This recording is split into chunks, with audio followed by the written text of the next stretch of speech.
Ladies and gentlemen, my name is Al Nicholson. I'm your MC for this morning. Thank you all for coming, where the tradition of the Mounted Police lives on the grounds of Depot Division, where the tradition begins, here in the midst of Treaty 4 territory, homeland of the Métis, Rough Rider country. Welcome. As our first speaker, a veteran dog handler, a veteran of the force, His Honor, the Honorable Russ Marasti.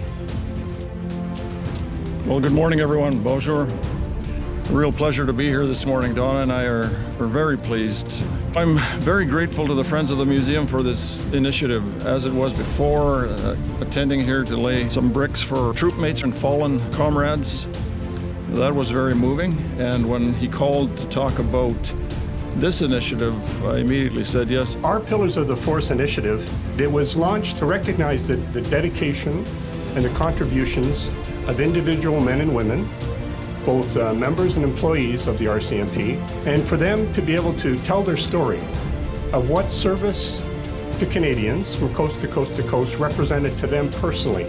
And those collection of stories together, of all the piece of people that have participated to date, really represent a contemporary history of the Royal Canadian Mounted Police. The RCMP Heritage Centre takes enormous pride in sharing the story of the RCMP. We are so privileged that the Friends of the Mounted Police Heritage Centre chose this to be the home of the beautiful Pillars of the Force, which honors the dedicated men and women of the RCMP. Thousands of families and children come here every year, and they are able to learn about the incredible service of members across the country and the new members in training. As the commanding officer of Depot Division, I have the honor to oversee both the RCMP Training Academy and the Police Dog Services Training Center located in Innisfil, Alberta. We are so grateful to the Heritage Centre and to the Friends of the RCMP to welcome and honor our brave and smart police dogs. Our police service dogs are one of our most remarkable policing resources. Their versatility is unparalleled.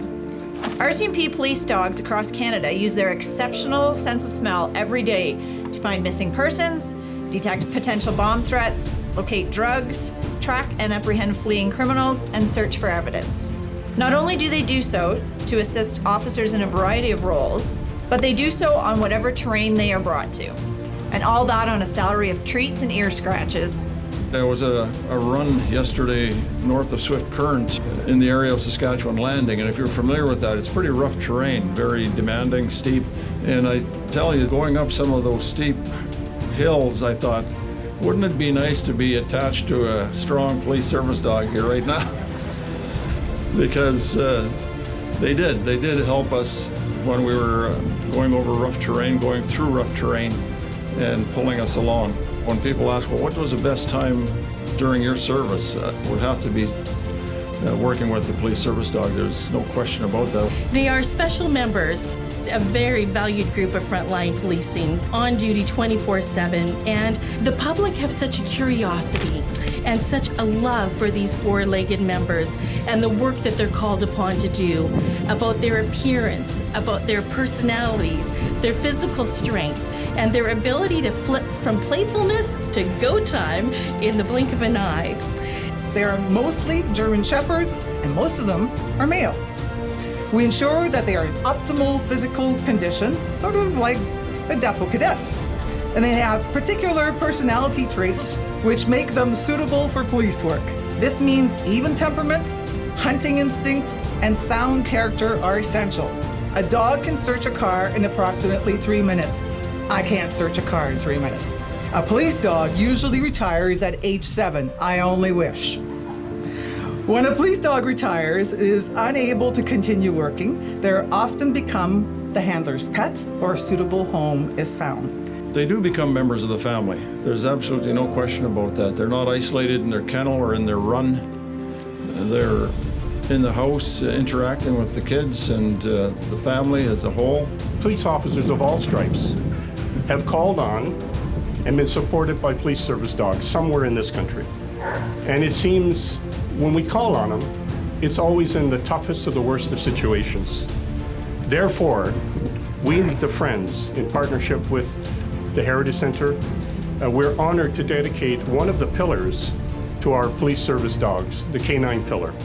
So this pillar is a very special place here at the RCMP Heritage Center, and it will help tell the stories of these beautiful police service dogs, the sacrifices they make, and the important work they do side by side with our handlers. The bricks we will lay today will serve as reminders of the great service our loyal companions have given us and continue to give us. They keep Canadians safe and are indeed a pillar of the force. We've also just launched the partnership with Stacey Talbot and her volunteers at Ned's Wish. Together as a team, we intend to grow the number of dogs that will be dedicated on this pillar. And together, this team, we will continue to generate interest and support for the RCMP Heritage Center well into the future. We at Ned's Wish are extremely honored to be supported by the Pillars of the Force. Their contribution, so when people put that dog's name on and make that donation to the Pillars of the Force, they have graciously donated a portion of that 20% back to Ned's Wish, which will really help fund our retired, we call them heroes, those retired heroes with their medical well-being so that they can actually enjoy a long and healthy retirement. Training's intense. They're like elite athletes. The running, the jumping, the working, the training. And when they retire at 7 to 8 years old through their training and their work, often there's a lot of vet bills associated with that. So it's important for Ned's Wish, because taxpayers don't pay for it. Once they're retired, they get rehomed or they stay with the handler, but those bills aren't covered by the RCMP anymore. So means a lot for sure. Lengthens the life of the dogs, improves their quality of life in retirement, and without the donations, it wouldn't be possible. We are now going to change track. I'm going to call on His Honor. I'm going to call on Bob Smart and Tara Robinson to come forward and go just behind my left to the Canine Pillar section and place the very first bricks that dedicate this area to our police service dogs. On Friday morning, we placed these first ones. The CEO of Ned's Wish stopped by here for the purpose of placing the names of 2 of 3 dogs that she sponsored to go on the wall. One was Ned, on which the organization that she operates was named after, Ned's Wish, and she also placed Jago's name up there. Jago killed in the line of duty, and today there is a run occurring in Prince Albert, here at Depot. Matter of fact, the cadets behind you are going to close the ceremonies off with a run, the Jago run, the beginning of something that'll happen annually, and I'm told it'll probably adopt a new dog's name every year, but will continue. Kind of neat. So, having placed those, she requested, and I call upon the Assistant Commissioner, Commanding Officer, F Division, to place her 3rd dog that she sponsored to go on the walkway. So, Assistant Commissioner Blackmore, if you would be so kind as to come forward and place Gator's name on the pillars.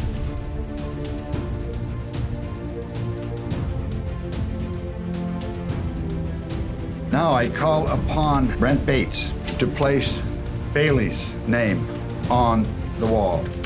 Bailey semi-retired and returned to Depot and was involved in helping to train recruits and visitors to the academy and to the center, and Corporal Bates continues to promote that here now. Thank you, Corporal, for placing Bailey's. Now we have Rita Barker, is the widow of a dog handler who began his career in the dog section in 1948.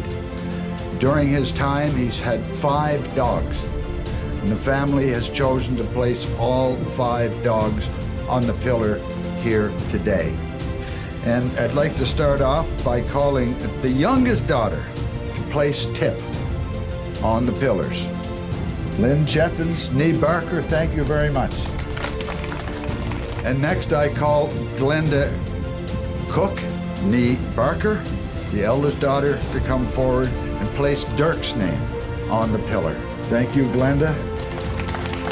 Now, what many people don't know, Ken Barker, as an experienced dog master, he pushed the force hard to establish a permanent location for a dog training center as opposed to having different ones across the country. He worked hard and he won that push. The area he chose was in Innisfail, and that's where the dogs are now trained. Because of that training connection, Rita has asked the commanding officer, Depot Division, as the overseer of all training, to place Blue Boy's name on her behalf and Ken's behalf. And Rita also asked that Her Honor join her in placing Warrior's name, because as spouses of dog handlers, they have a lot in common. And Rita, you get the honor to place number 5, and I believe he was your number 1. The Lieutenant Governor placed the first brick, and he gets to place the last nameplate to settle this. Your Honor, if you would please come forward and place Brandy's nameplate. That will officially dedicate the pillars and section for our police service dogs. Thank you, Your Honor. Thank you, everyone else. Now, to wrap this up, mentioned a little earlier, see if you can remember, Corporal Bates and a team of runners are going to move forward here and request permission to commence the Jago Run. Corporal Bates?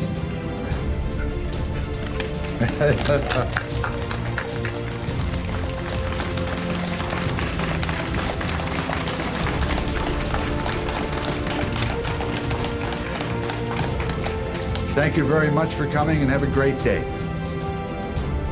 I'm really grateful to the Friends of the Museum for giving me this opportunity to pay tribute to all the dogs, but also to my 2 dogs, one Brandy, who was my second one, and Straps, a bit of a strange name, the first one. And so thank you to the Friends for letting me participate in this today. And I want to thank the staff of the Heritage Center for their excellent work in honoring the history and the people of the force more broadly. And certainly nice, as I've already said, to give a day to the police service dogs. And also to the Friends for supporting this important work.